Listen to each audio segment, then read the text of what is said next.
Ya, saudara, kesalahan penginputan data menjadi salah satu poin pembahasan pada rekapitulasi penghitungan perolehan suara di Kabupaten Aceh Besar. Ketidaksesuaian data perolehan suara antara formulir C1 di TPS dan Sirekap membuat rekapitulasi diwarnai sanggahan oleh sejumlah saksi. Meski turut mewarnai proses rekapitulasi di tingkat KIP Kabupaten Aceh Besar, namun perbedaan perolehan suara antara formulir C1 dengan aplikasi Sirekap tidak mengganggu kelancaran tahapan ini. Tak hanya kesalahan input data, dalam pleno juga terungkap kejanggalan yang terjadi di tempat pemungutan suara atau TPS saat tahapan pemungutan suara pada 14 Februari lalu. Hal ini memaksa satu dari 1.624 TPS di Aceh Besar terpaksa melakukan pemungutan suara ulang.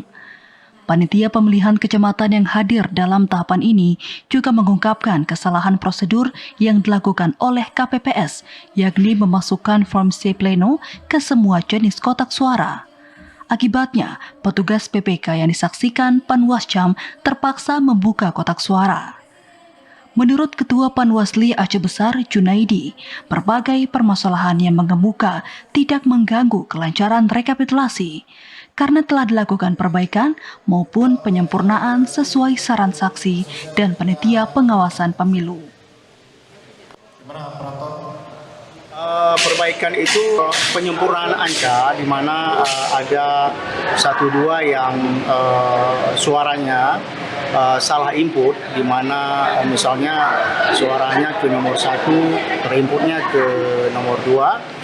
Ini terjadi kekeliruan di tingkat KPPS, begitu ya. Sehingga ketika penyempurnaan di kecamatan, kemudian juga berlanjut ke kabupaten, tertukar penempatan angkanya, sehingga hari ini sudah disempurnakan. Tidak dominan, hanya ada 1-2 saja. Yang lainnya sudah selesai di proses rekap kecamatan. Sini hanya tadi 1-2 saja yang barangkali memang masih keliru. Proses rekapitulasi penghitungan perolehan suara untuk 23 kecamatan di Kabupaten Aceh Besar juga terus dikebut oleh Komisi Independen Pemilihan setempat. Proses ini dihadiri oleh saksi sejumlah caleg dan partai politik maupun penyelenggara. Rekapitulasi dikawal ketat petugas keamanan, baik TNI maupun Polri. Proses rekapitulasi ditargetkan selesai pada 4 Maret. Dari Aceh Besar, Arman Konadi, TVRI Aceh melaporkan.